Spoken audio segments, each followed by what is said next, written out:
こんにちは、ただ服を作るの泉です。今回は以前この動画で紹介した生地を使って1枚で可愛いワンピースという洋裁本の中の14番のスモックワンピースをじっくり解説しながら作っていく後編の動画になります。前編で縫い代の解説やバイアステープの作り方、あとは身ごろを組み立てるところまで進めてきました。今回はその続きになります。まだ前編を見てないよという方はぜひ前編を見て一緒に作ってきてほしいなと思います。パーツも少なくって作りもシンプルなので初心者の方にもおすすめのワンピースです。本題へ入る前に一つだけお知らせです。ただ服を作るでは自分一人で服作りに挑戦するのは不安だなという方や、困った時にいつでも質問したいなという方、あとは同じ趣味を持った方とつながりたいなという方のためにメンバーシップただ服の家を用意しています。週に2回ほどライブ配信を行っていて、内容は洋裁の基礎とかパターンの基礎、あとは私の作業風景や随時メンバーの方からの質問やリクエストにお答えしたりする内容になっています。ライブに参加できなくてもアーカイブに全て残ってありますので、好きな時間に何度でも見ることができます。気軽に参加できる洋裁クラブといったところでしょうか。興味のある方はぜひただ服の家まで遊びに来てください。それでは早速始めたいと思います。スタート。まずはバイアステープの準備をしていきます。140センチの長さになるようにつなげてバイアステープを作っておきます。で、両サイドとんがったような状態のところは切っておいてください。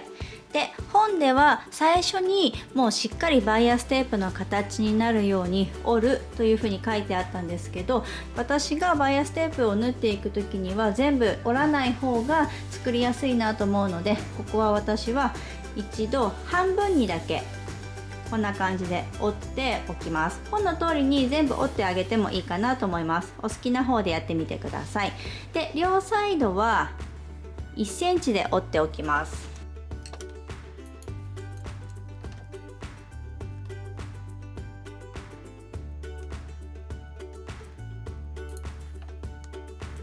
で、このバイアステープで身ごろの首周りを縫っていきます。一気に全部やると分かりにくいかなと思うので、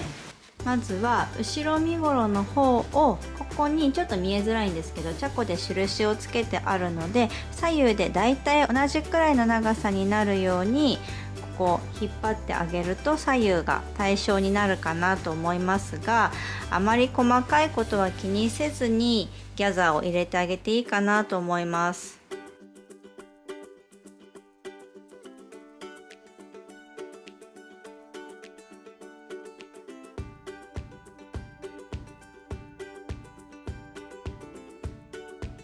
ある程度ギャザーを縮めたら、細かく長さを揃えなくても左右の前身ごろの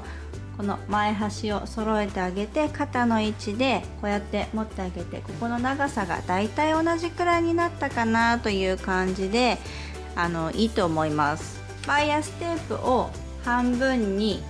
折ってみて、この折り目が後ろ中心になるようにバイアステープと身ごろを中表になるようにして留めます。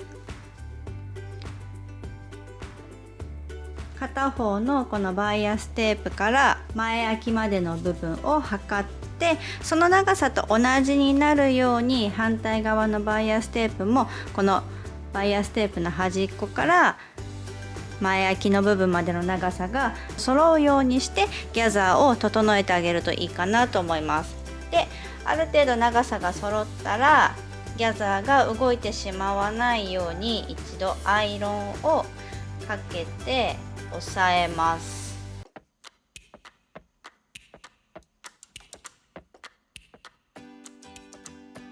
そしたら空きの部分から縫い代 0.9 か 0.8 くらいかなになるように一度ミシンで縫っていきます。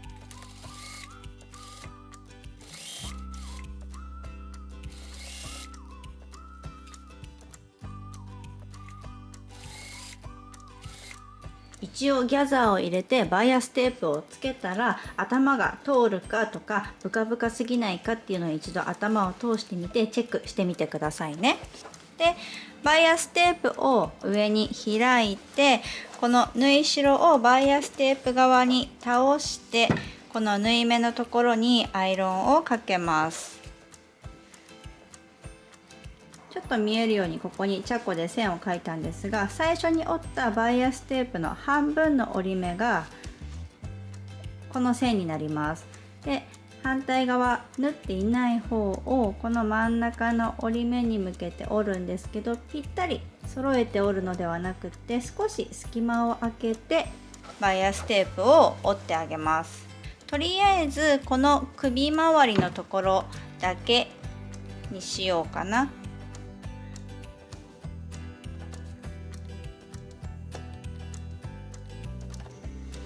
はい、こんな感じで折れたら、これを今の縫い目にこうやって重ねるようにして、で表の方からこの際にピンを刺して、で後ろ側のバイアステープを留めます。でこれをぐるっと一周していきます。はい、こんな感じでぐるっとバイアステープを留めたら、ステッチで留めていきます。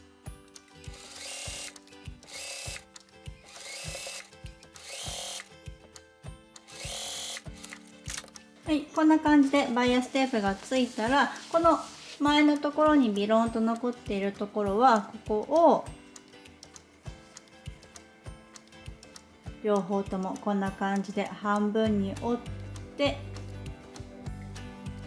でステッチをかけて留めます。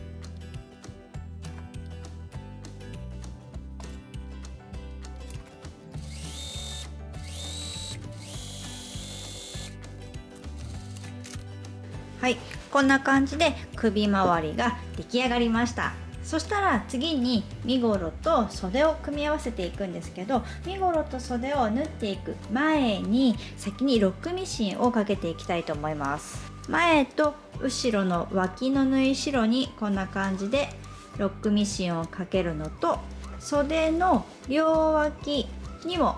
こんな感じでロックミシンをかけておきます。そしてロックミシンをかけ終わってから、袖山と袖口の部分に粗ミシンを2本入れて、ギャザーを入れられるようにしていきます。でこの粗ミシンの入れ方は前編の身ごろを作る時と同じですので、同じようにして2本の粗ミシンを入れておいてください。粗ミシンを入れたら袖と身ごろを縫い合わせていきますが、ギュギュッとこんな感じである程度全体的にギャザーを入れたら、身ごろと袖を組み合わせるんですけど、袖には前と後ろがあるので、しっかり前と後ろ最初に印をつけたと思うので、その印をもとに間違えないようにして組み合わせてあげてください。でこんなギュッとした状態で袖山の合い印を探してあげて、まずはこの袖山と肩の縫い目のところを中表になるようにして合わせてピンで留めます。袖下の部分も合わせて固定しておきます。反対側も同じように袖下を揃えてあげて、でピンで固定しておきます。袖山と袖下の固定したこの間で距離を調整する感じにしてあげてください。ギャザーはこの袖下よりも袖山の方にボリュームが来るようにしてあげた方が可愛く仕上がるかななんて思います。はい、こんな感じでピンで合わせてあげたら、袖山のところを縫い代1センチで縫います。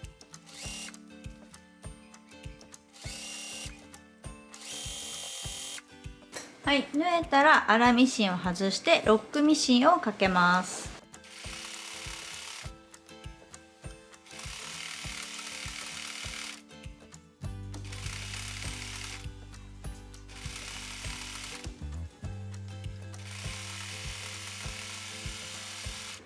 ロックミシンをかけたら、次に身ごろを中表になるようにして合わせて、袖口の部分から袖下脇で最後裾のところまでダーッとまっすぐ一気に縫っていきます。こう縫う前に先に裾を前身ごろ後ろ身ごろ両方とも三つ折りにしておいてあげてください。で一気に縫い代1センチで縫っていきます。今回この脇の部分は袖の縫い代を身ごろの方に倒すのではなくって袖側に倒して合わせてあげます。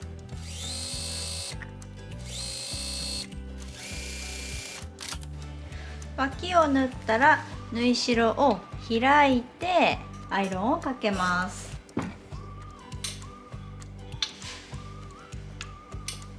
そしたらカフスを作っていきます。まずはカフスを半分に折ってアイロンをかけます。で片方の縫い代を 0.9 センチで折ります。そしたら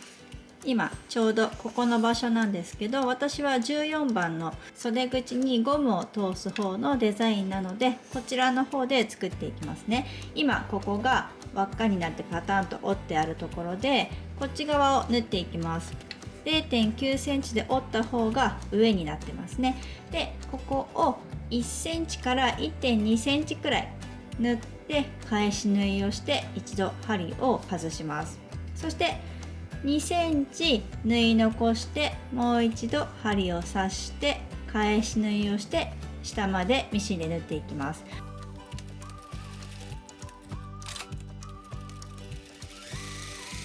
こんな感じでカフスができました。ここにこんな風にゴムの通る口があってカフスが出来上がったら袖と合体させていきます。袖は裏側が見えるようにして持ってでカフスは表面が見えるようにして持ちます。この袖口の中にカフスを入れるようにして入れてで長さを合わせます。でこの時にこのカフスの縫い目と袖下の縫い目が合うようにして揃えてでピンで留めておきます。でこのカフスとこの袖のギャザーの長さが合うようにしてピンで固定します。この縫い目の方よりも反対側の方がギャザーが多い方がふんわりした可愛らしい袖になるのでなるべく上の方にギャザーを寄せるようにしてあげるといいかな。ピンで固定したら袖口をぐるっと縫い代1センチで縫います。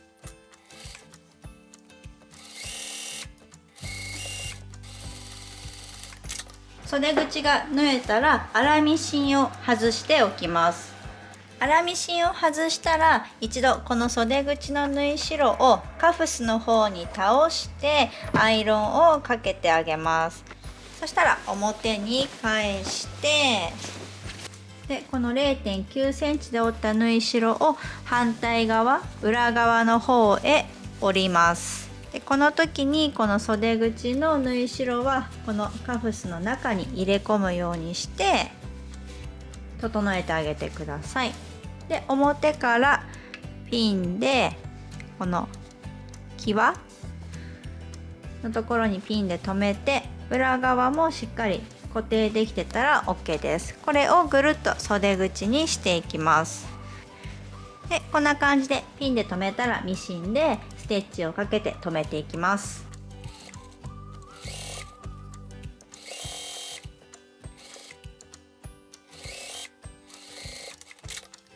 はい、こんな感じで袖口の完成です。あとは最後裾を三つ折りにして縫っていきます。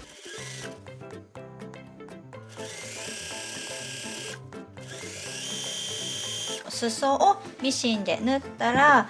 アイロンをかけて縫い目のところを落ち着かせてあげてください。そうするとちょっとね生地がうねうねしてたりするのが落ち着いてくるので綺麗に仕上がります。最後に袖口にゴムを通したら完成です。それではちょっと着てみたいと思います。じゃーん、こんな感じになりました。ゆったりしたシルエットですごく楽ちんだし1枚で決まるのですごく着やすいかななんて思います。でこのリボンを結んでこんな感じで着てあげてもいいし、さっきみたいに外してちょっと開けた感じで着てあげてもいいかななんて思います。ぜひ挑戦してみてください。ただこれはね、作りは簡単だしパーツもシンプルですごくいいなと思うんですけど、生地が大きいのと、あとはこのギャザーが結構たくさん、首周りと袖山と袖口とって結構たくさんあるので時間は少しかかります。ゆっくりのんびり作っていくにはすごくいいんじゃないかななんて思うので、ぜひ挑戦してみてください。それでは最後まで見ていただきありがとうございました。バイバイ。